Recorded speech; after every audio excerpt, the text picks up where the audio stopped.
Ini bukan cuma untuk istri, tentu juga untuk suami, ya. Hidup di dalam kekudusan. Tuhan mau kita memelihara kesucian ranjang pernikahan.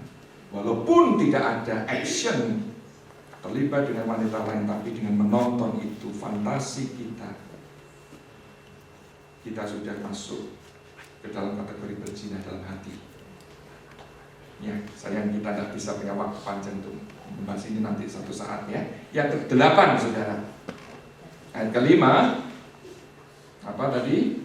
Rajin mengatur rumah tangganya. Saya mau tanya, menurut Alkitab, istri itu boleh bekerja full time, saudara, di luar rumah? Loh, gak boleh, ada yang bilang gak boleh. Amsal 31. Nah, sebetulnya saudara, ya kalau kita baca Amsal 31, di situ pun disebutkan bagaimana sang istri itu juga bekerja, saudara. Ya, jadi sebetulnya tidak ada larangan itu untuk istri bekerja. Tapi yang Paulus mau ingatkan kepada kaum istri itu soal apa? Priority.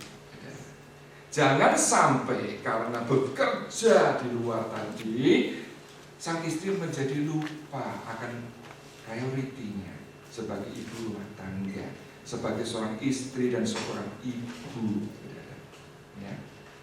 Nah, saya bersyukur beberapa waktu belakangan ini, ya, mungkin juga karena situasi ekonomi dan sebagainya, makin banyak istri yang bisa bekerja di rumah.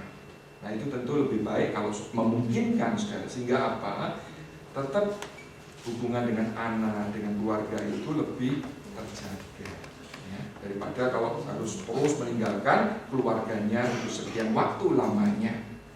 Saudara, William Buckley, seorang teolog yang banyak menulis tafsiran, saudara, dia berkata, "It is the simple fact that there is no greater task, responsibility, and privilege in this world than to make a home." Yang ke-9 sekarang apa? Be kind, atau baik hati. Ya.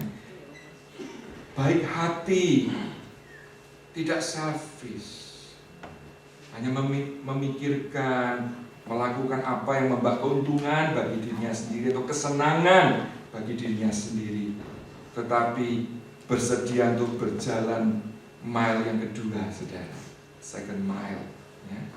Saudara, banyak orang pintar, dan bahkan hari ini, saudara, banyak istri yang lebih pintar dari suaminya, tapi masih sedikit yang pintar.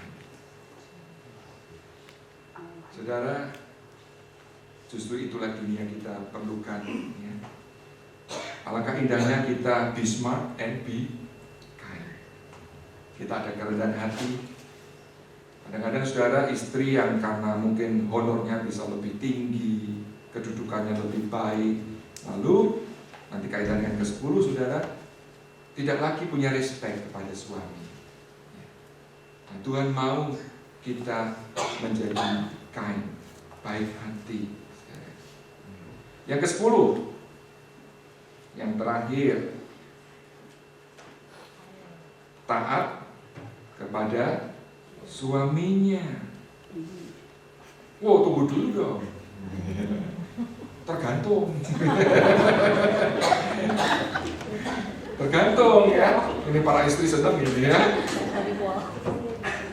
Belum lama ini, saudara, ya. Bukan saudara. Jadi saudara jangan pikir siapa ya, gitu, ya. Ada seorang istri bilang sama saya, "Suami saya itu, Pak, kalau kita lagi diskusi, lagi ya ada argue gitu, dia bilang gini, ingat gak firman Tuhan bilang apa? Istri harus tunduk pada suami." Jengkel sang istri, ya, karena suaminya suka pakai ayat itu untuk excuse, ya. Ya, saya bilang ya suamimu harus ngerti konteks ayat itu apa ya. Tunduk bukan berarti menjadi seperti keset, sudah tahu keset ya, ya suami bisa jadi bos kecil, diktator kecil, nginjak-nginjak istrinya tidak boleh ngeluarin pendapat yang berbeda, bukan. Ya. Alkitab tidak mengajarkan ada dua tingkat yang berbeda antara suami dan istri. Di mata Tuhan keduanya sama, tidak ada yang lebih tinggi. Ketika Allah berbicara mengenai suami sebagai kepala keluarga, itu bukan menyangkut kedudukan, tetapi tanggung jawab, saudara. Bagaimana Tuhan mau sang suami punya tanggung jawab, responsibility, untuk memimpin keluarganya, untuk mencukupi kebutuhan keluarganya, untuk menjadi imam bagi keluarganya. Ya. Jadi itu menyangkut tanggung jawab. Nah, sang istri, saudara, Tuhan mau untuk menghormati.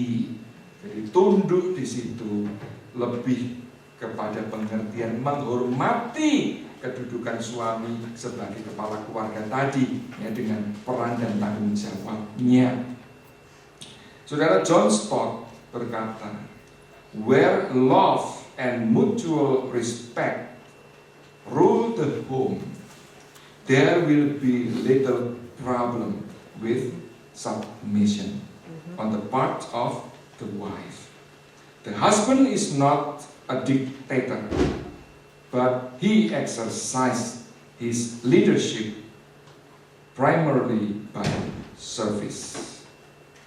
This is the same way that Jesus expressed his headship over the church.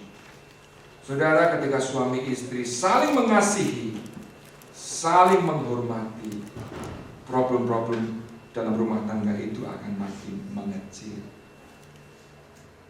Kita para suami, kita perlu belajar lebih sensitif terhadap istri kita. Istri kita memang dari sononya, saudara, ya, Tuhan create punya perasaan-perasaan yang lebih sensitif. Kita ini orang laki lebih ke logika begitu.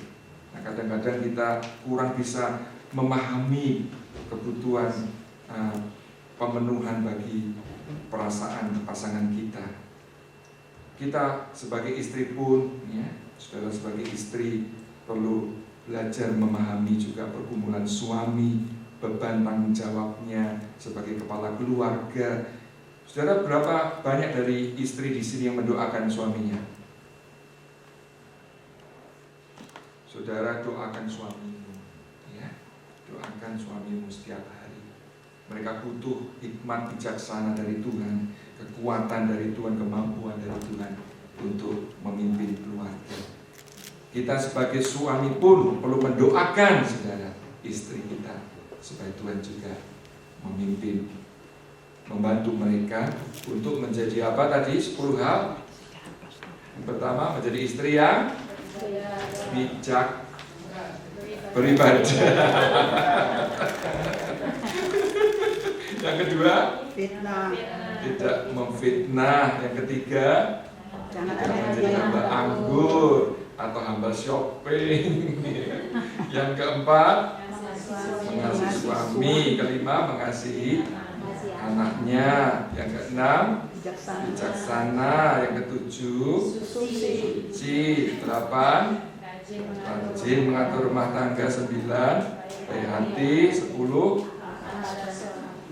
kepada suami. Kiranya Tuhan menolong kita semua, ya. Mari kita berdoa. Pak Don bisa tolong ke depan untuk memimpin doa.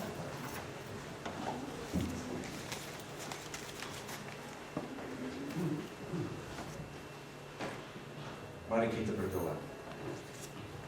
Tuhan Yesus, kami terima kasih untuk firman yang begitu baik, begitu tajam, yang mengingatkan kami akan peranan kami masing-masing dalam keluarga. Kami juga mengucap syukur untuk semua ibu-ibu pada hari ini, karena mereka sudah melakukan tugas yang berat tanpa pamrih, tanpa terima kasih seringkali, Tuhan. Dan pada hari ini kami mau mengucapkan syukur dan terima kasih kami karena ibu-ibu yang begitu banyak mengorbankan diri dan juga mengatur rumah tangga yang baik. Dan biarlah kami semua bertumbuh dalam iman kami, beribadah bijaksana dan lain-lain seperti yang diuraikan tadi. Tolonglah kami Tuhan Yesus, dalam nama-Mu kami berdoa. Amin.